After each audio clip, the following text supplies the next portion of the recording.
Pukul 6 waktu Indonesia Barat. Radio Republik Indonesia Palembang dengan Warta Berita.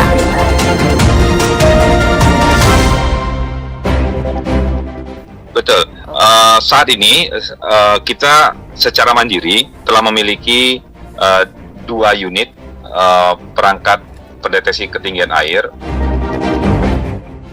Ya, artinya ini kita memberikan informasi kepada para camat, kepada lurah untuk menginformasikan, mengimbau kepada masyarakat ya, masyarakat dan kita siap.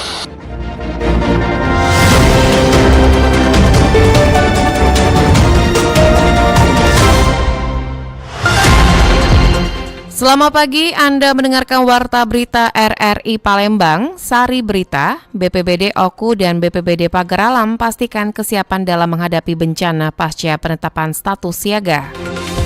Pemerintah Kota Palembang membuka posko untuk menghimpun bantuan warga terdampak banjir dan longsor di Aceh, Sumatera Utara, dan Sumatera Barat. Inilah Warta Berita selengkapnya edisi hari ini, Jumat 5 Desember 2025 bersama saya, Dela Wawi.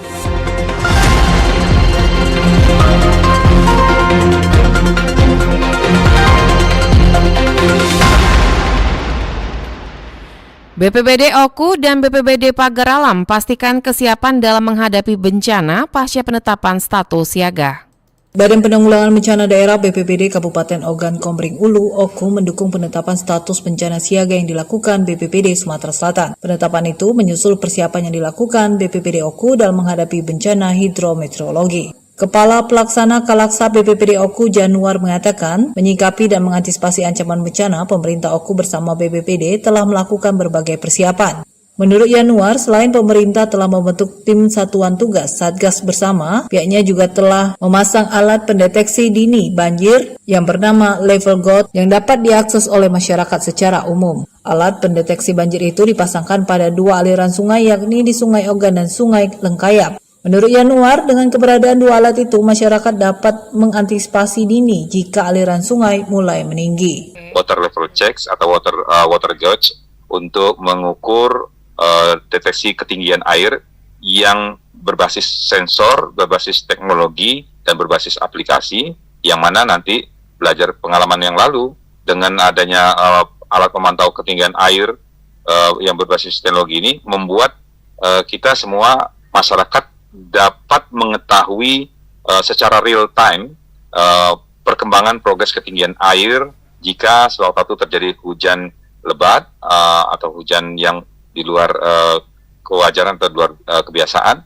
Masyarakat bisa mengakses informasi sistem peringatan itu dari. Sementara itu, Badan Penanggulangan Bencana Daerah BPBD Kota Pagar Alam saat ini tengah mempersiapkan status siaga darurat yang telah ditetapkan oleh BPBD Provinsi. Menurut Kalaksa BPBD Kota Pagar Alam, Jonas Taman, kota itu saat ini belum terjadi kondisi cuaca ekstrim. Namun berbagai persiapan telah dilakukan termasuk pemetaan wilayah yang berpotensi terjadi bencana.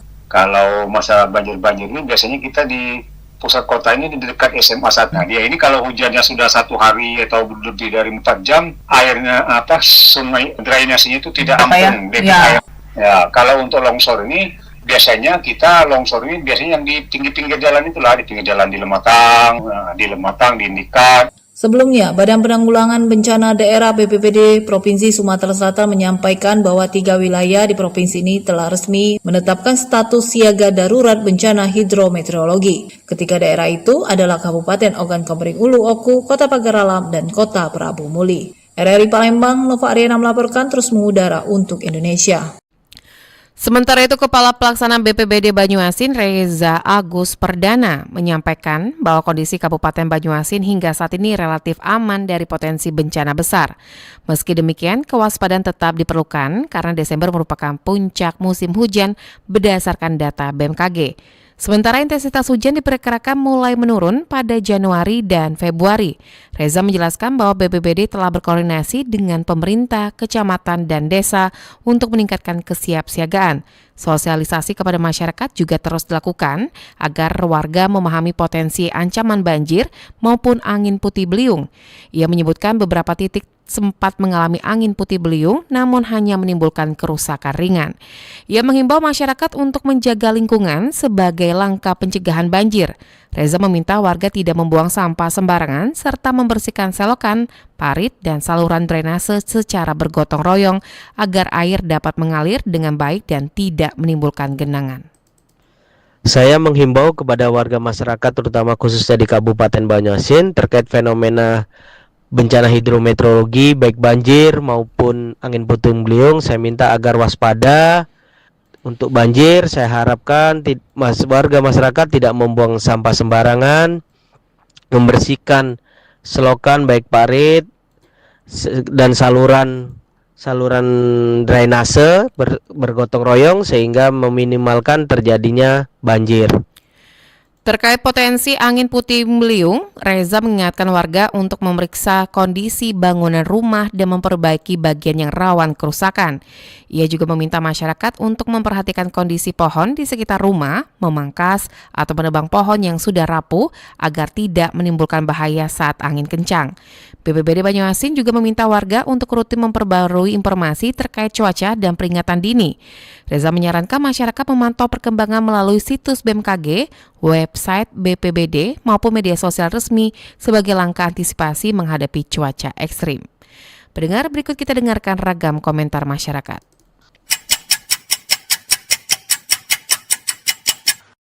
Saya Aisyah Rahmatullah dari Palembang. Menurut saya penetapan status siaga di 3 daerah di Sumsel ini memang langkah yang tepat. Karena apalagi kita ini sedang berada di puncak musim hujan. Jadi kita semua tahu bahwa cuaca sekarang tidak bisa diprediksi. Jadi lebih baik bersiap daripada terlambat. Dengan adanya status siaga, setidaknya pemerintah dan masyarakat bisa lebih fokus untuk mengantisipasi dampak-dampak seperti banjir, genangan, ataupun longsor. Dari sisi saya pribadi, hal paling penting sekarang adalah kerjasama antara pemerintah dan warga. Pemerintah sudah menyiapkan pemantauan wilayah rawan, posko siaga, dan alat evakuasi. Tapi kalau masyarakatnya tidak waspada atau tidak peduli dengan lingkungan sekitar, hasilnya tidak akan maksimal. Jadi saya merasa kita semua punya peran masing-masing.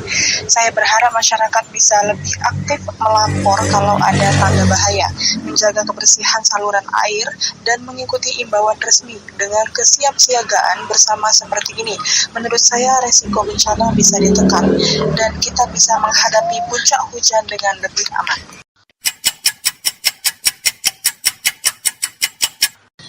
Situasi di Sumatera sekarang memang perlu kita perhatikan bersama, apalagi sudah ada 3 daerah yang menetapkan status siaga karena puncak hujan diperkirakan terjadi dalam waktu dekat. Jadi langkah ini sebenarnya untuk mengingatkan kita semua supaya lebih siap. Untuk warga, yang paling penting itu waspada. Kalau tinggal dekat sungai atau daerah rawan banjir, sebaiknya mulai cek kondisi rumah, pastikan jalur evakuasi tahu kemana, dan jangan lupa simpan barang penting di tempat yang aman. Pemerintah juga sudah menyiapkan tim di lapangan, jadi koordinasi terus berjalan. Kita harap dengan kesiapan ini, kalau hujan lebat turun, kita bisa mengurangi resiko dan bergerak lebih cepat kalau ada masalah. Jadi intinya tetap tenang, jangan panik, tapi tetap perhatikan informasi cuaca dan saling bantu antar warga. Dengan begitu, kita bisa hadapi kondisi ini dengan lebih aman. Saya Rizka dari Sukabangun. Jadi menjelang puncak musim hujan di Sumsel ini, saya benar-benar merasakan kekhawatiran yang semakin meningkat terkait potensi terjadinya bencana banjir. Beberapa daerah mulai mengalami intensitas hujan yang cukup tinggi dalam beberapa hari terakhir. Pemerintah di 3 kabupaten juga sudah menetapkan status siaga untuk mengantisipasi dampak buruk yang mungkin terjadi, termasuk Kabupaten Musi Banyuasin juga Ogan Komering Ilir. Menurut informasi yang saya dapat, Keputusan ini diambil karena curah hujan yang tinggi berpotensi menyebabkan meluapnya air sungai serta gangguan pada akses jalan dan fasilitas umum. Dampaknya masyarakat terutama yang tinggal di kawasan rawan harus lebih waspada dan mempersiapkan langkah-langkah mitigasi seperti menyiapkan posko evakuasi, juga barang kebutuhan darurat. Saya berharap pemerintah terus memperkuat koordinasi dengan BPBD dan masyarakat agar risiko kerugian akibat bencana bisa diminimalisir. Pemantauan cuaca dan informasi yang cepat sangat penting agar seluruh pihak dapat responsif menghadapi situasi ini dan menjaga keselamatan warga.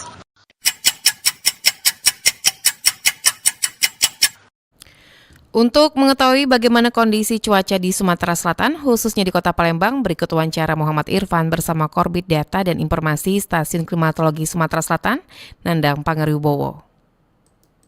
Ya, pendengar, saat ini saya sedang bersama dengan Nandang Pangawibowo selaku Koordinator Bidang Data dan Informasi atau Datin Stasiun Klimatologi Sumatera Selatan. Halo, Assalamualaikum Pak Nandang. Waalaikumsalam warahmatullahi wabarakatuh. Apa kabar Pak Nandang? Alhamdulillah baik. Gimana Pak? Alhamdulillah. Pak Nandang, izin Pak wawancara sebentar Pak terkait cuaca Pak. Pak, saat ini kan cuaca kita kan kemarin juga Pak Nandang sudah jelaskan bahwa cuaca kita kan saat ini kan kadang-kadang panas Pak, kadang-kadang juga hujan Pak. Bisa dijelaskan sedikit Pak fenomena ini Pak? Ya, saat ini Sumatera Selatan diprediksi sedang berlangsung musim hujan ya di wilayah Sumatera Selatan, dan seluruh di wilayah Sumatera Selatan sudah masuk untuk musim hujan. Jadi diprediksi bahwasanya di Desember ini terjadi puncak musim hujan di beberapa wilayah di wilayah Sumatera Selatan. Demikian. Oke, baik. Pak Nandang, diperkirakan Pak puncak dari musim hujan itu diperkirakan kapan Pak di Sumatera Selatan ini Pak? Ya, puncak musim hujan diprediksi bulan Desember ini, dan nanti ada puncak musim hujan yang kedua biasanya di bulan Maret. Namun biasanya puncak musim yang di bulan Maret itu besarannya tidak melebihi puncak musim hujan yang ada pada bulan Desember ini, demikian. Dan daerah-daerah di wilayah di bulan Desember ini kami telah melakukan peringatan dini iklim ekstrim atau curah hujan tinggi di beberapa wilayah di Sumatera Selatan, seperti yang pertama ada di Kabupaten Oki, Kabupaten secara filenya dulu. Jadi kami sudah merilis ke stakeholder terkait, terutama ke Bapak Gubernur, untuk memberikan peringatan dini iklim ekstrim di beberapa wilayah di Sumatera Selatan. Ya, daerah-daerah yang diprediksi pada bulan Desember ini akan terjadi curah hujan tinggi. Yang pertama adalah di Kabupaten Banyuasin, waspada peringatannya di Kecamatan Air Kumbang, Air Salek, Mekarti Jaya, Muara Padang, Sumber Marga Tenang. Nah, itu yang pertama di Kabupaten Banyuasin. Yang kedua, Kabupaten Lahat di Kecamatan Merapi. Prediksinya waspada. Lalu yang ketiga ada di Kabupaten Muara Enim.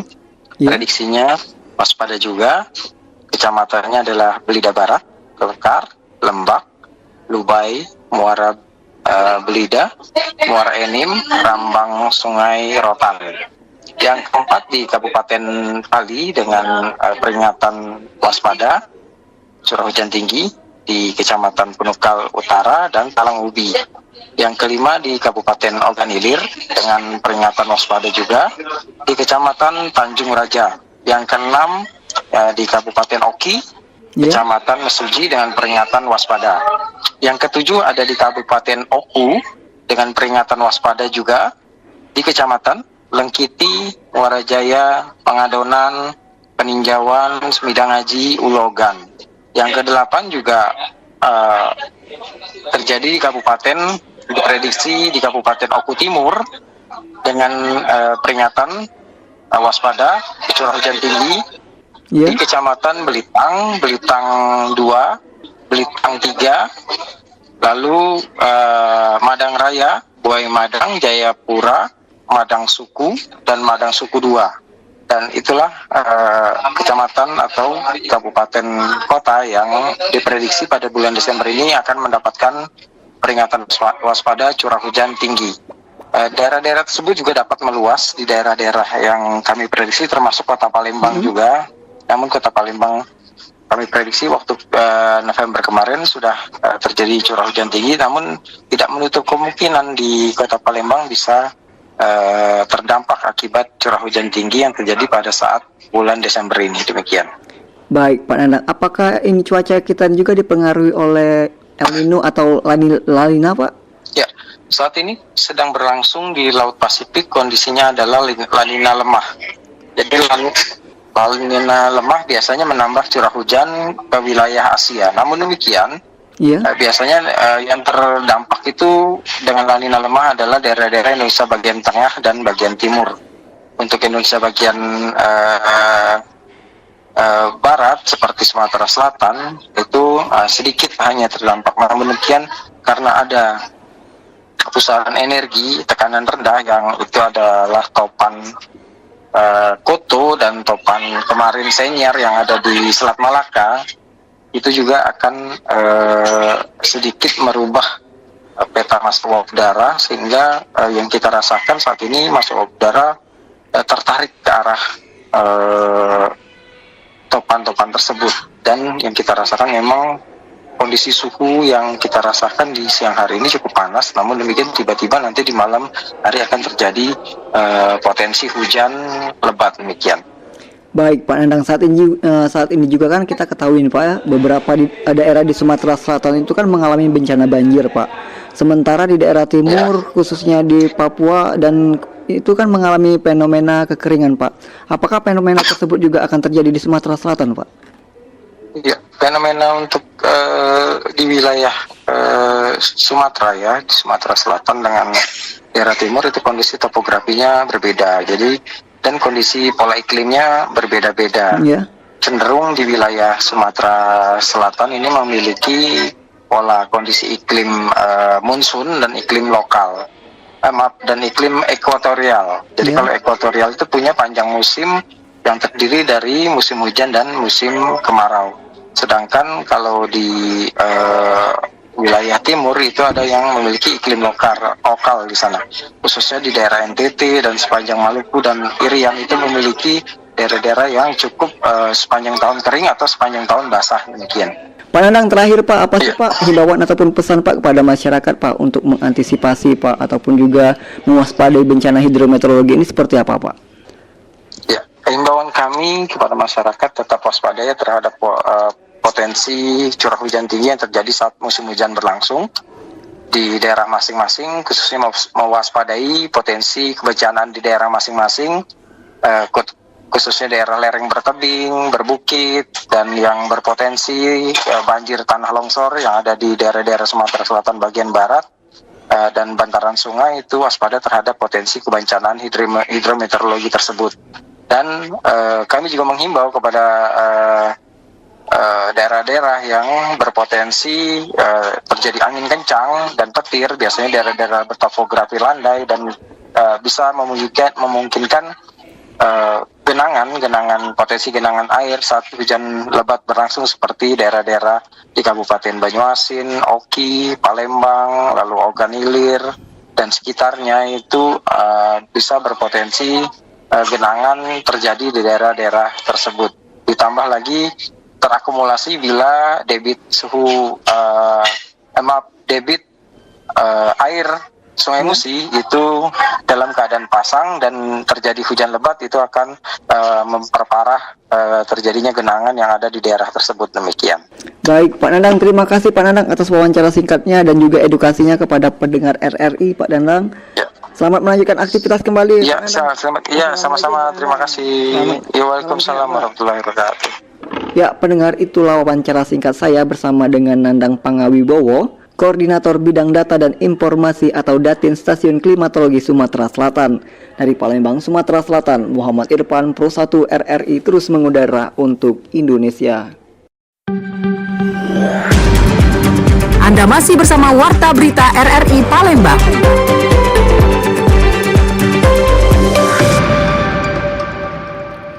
Pemerintah Kota Palembang membuka posko untuk menghimpun bantuan warga terdampak banjir dan longsor di Aceh, Sumatera Utara, dan Sumatera Barat. Kepedulian masyarakat Palembang kembali terlihat saat pemerintah Kota Palembang membuka posko bantuan bencana bagi korban banjir dan longsor di Aceh, Sumatera Utara, dan Sumatera Barat.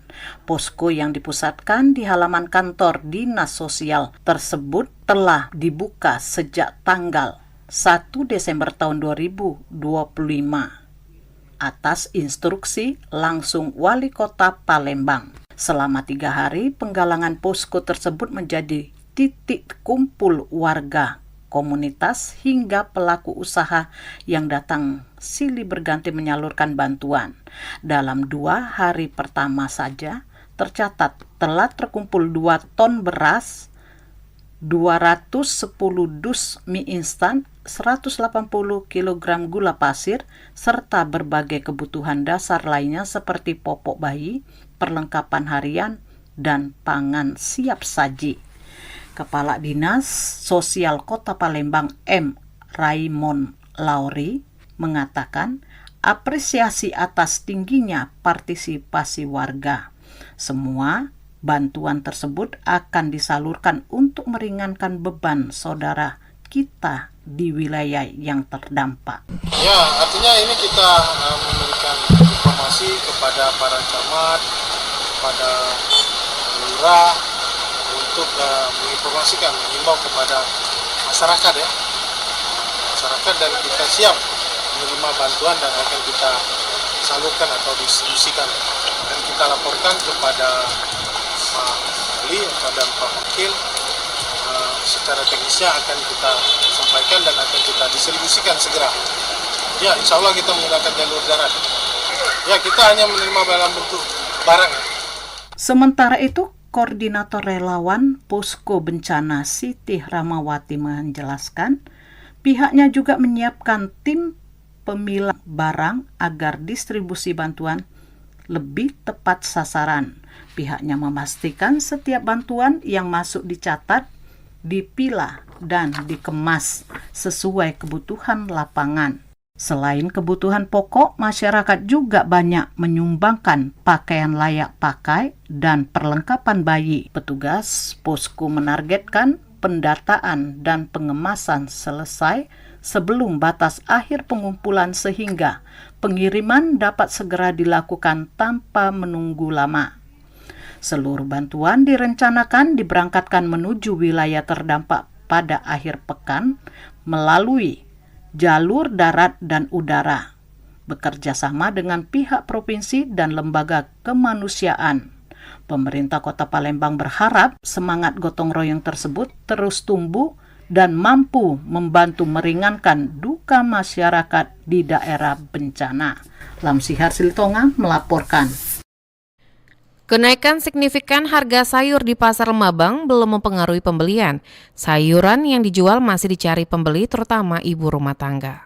Peningkatan harga sayur di sejumlah pasar tradisional Kota Palembang tidak mempengaruhi minat pembeli, khususnya para ibu rumah tangga. Salah satunya pantauan RRI di Pasar Lemabang, Palembang. Komoditas sayur seperti wortel, kentang, dan sawi mengalami peningkatan harga sekitar 10% dari harga minggu sebelumnya. Salah satu pedagang sayur di Pasar Lemabang, Iwan, mengatakan pasokan sayur dari agen di Pasar Induk Jakabaring biasanya hanya 10 hingga 12.000 per karungnya. Meskipun terjadi kenaikan harga, menurutnya jumlah pembeli tidak berkurang secara signifikan. Masih banyak pembeli, apalagi pelanggan tetap yang membeli wortel, kentang, dan sawi. Biasa harga pasaran 10, 12, ini naik.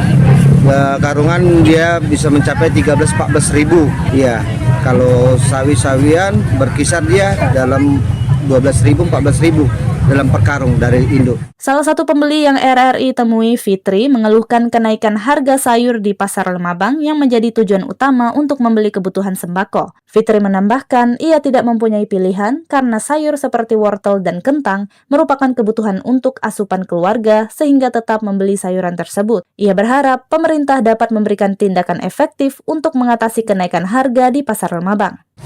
Ya, walaupun harga naik kan tetap butuh ngasih makan sayur ke keluarga. Jadi tetap beli sayur walaupun naik.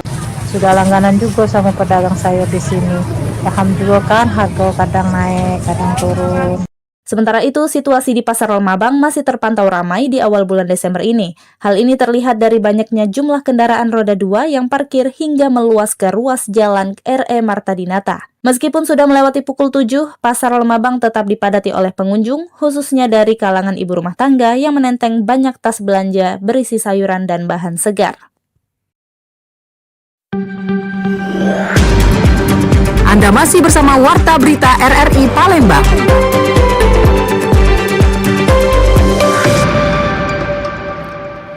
Kondisi hujan dan cuaca ekstrim hingga sulitnya mendapatkan BBM solar dikhawatirkan akan mempengaruhi lonjakan harga bahan pokok di Sumatera Selatan.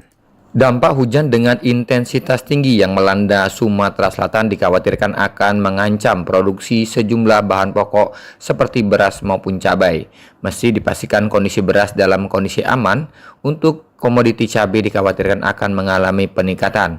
Bahkan dikatakan pengamat ekonomi Sumatera Selatan Dr. Ihsan Hadri tadi, sampai sejauh ini lonjakan harga cabai terus mengalami peningkatan.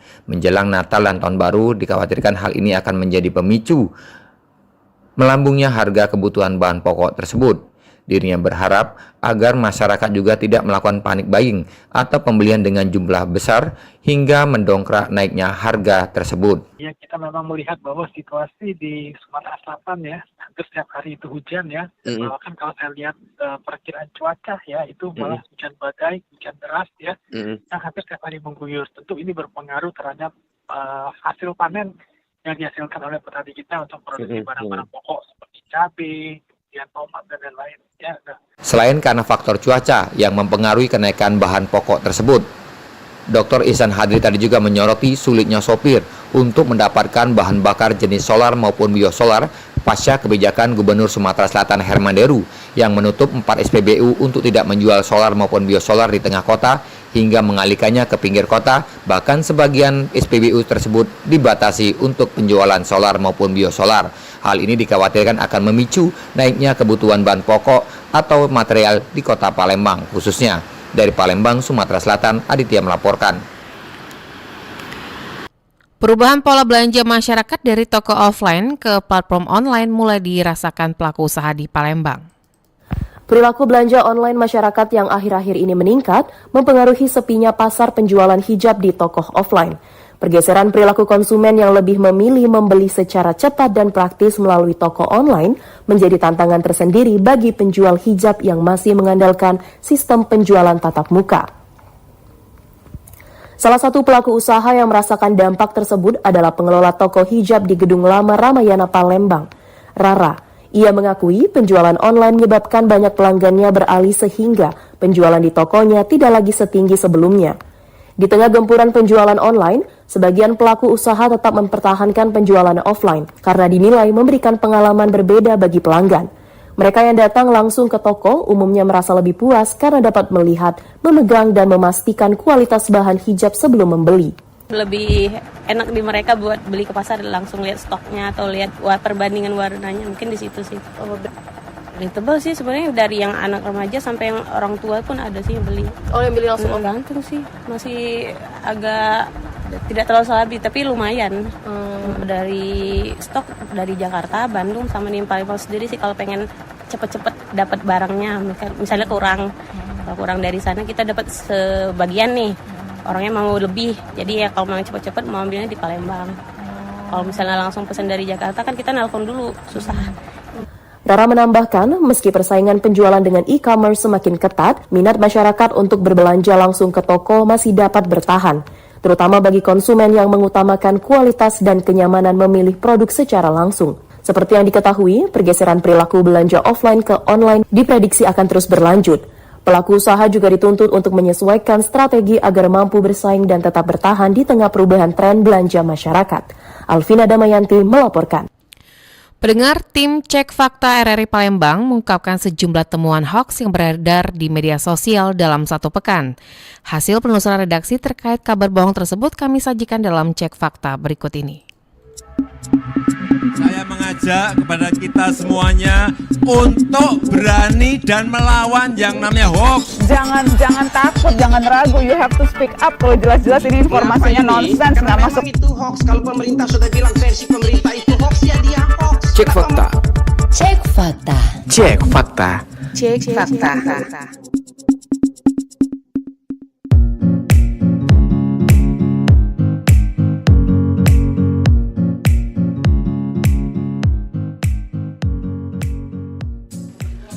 Pendengar, cek fakta pekan ini kami awali dari kabar mengenai beredarnya postingan di sosial media tentang klaim link situs resmi Kemensos Cek BLT periode Oktober 2025 Januari 2026. Informasi tersebut diunggah salah satu akun Facebook pada 29 November 2025. Konten berupa poster dengan keterangan penerima BLT dapat melakukan cek BLT Rp900.000 2025 secara online melalui situs resmi Kemensos di bawah ini.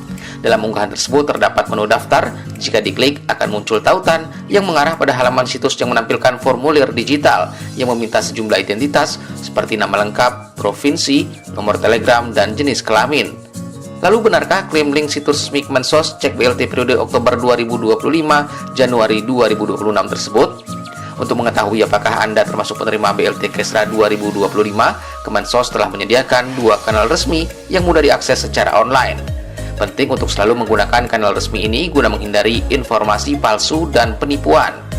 Pertama, Anda bisa mengunjungi website resmi Kemensos di https://cekbansos.kemensos.go.id. Kedua, dengan mengunduh aplikasi resmi Cek Bansos melalui Google Play Store untuk pengguna Android atau App Store untuk pengguna iOS.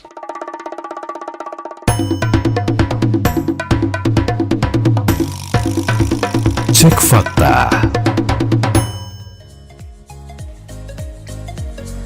Cek fakta selanjutnya. Sejumlah video beredar di TikTok dan Instagram menampilkan hiu yang berenang di lokasi banjir bandang. Narasi konten itu mengklaim peristiwa tersebut terjadi di Kota Padang, Sumatera Barat pada 25 November 2025. Padang memang tengah dilanda banjir di 15 titik yang tersebar di 5 kecamatan.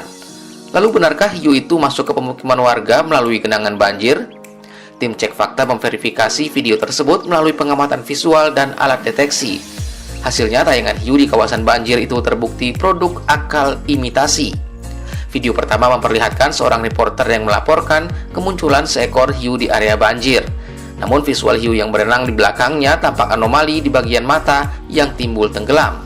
Analisis menggunakan alat deteksi AI Ornat menyatakan video itu buatan AI dengan kemungkinan sebesar 90%.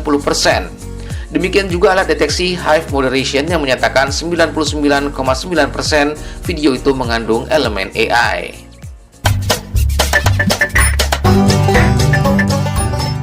Cek fakta.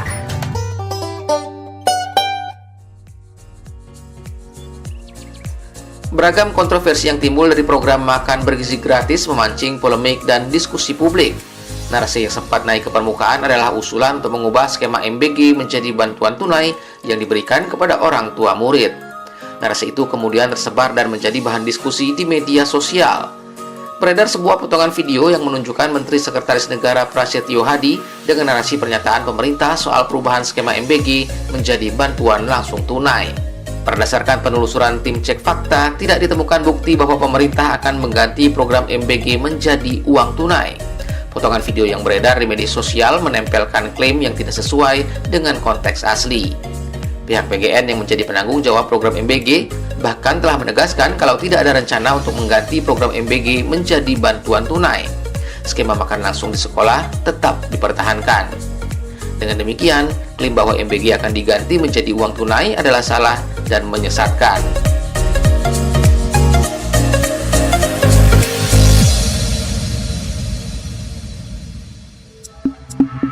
Saya mengajak kepada kita semuanya untuk berani dan melawan yang namanya hoax. Jangan takut, jangan ragu. You have to speak up. Kalau jelas-jelas ini informasinya nonsens, nggak masuk. Itu hoax. Kalau pemerintah sudah bilang versi pemerintah itu hoax, ya dia hoax. Cek fakta. Cek fakta. Cek fakta. Cek fakta.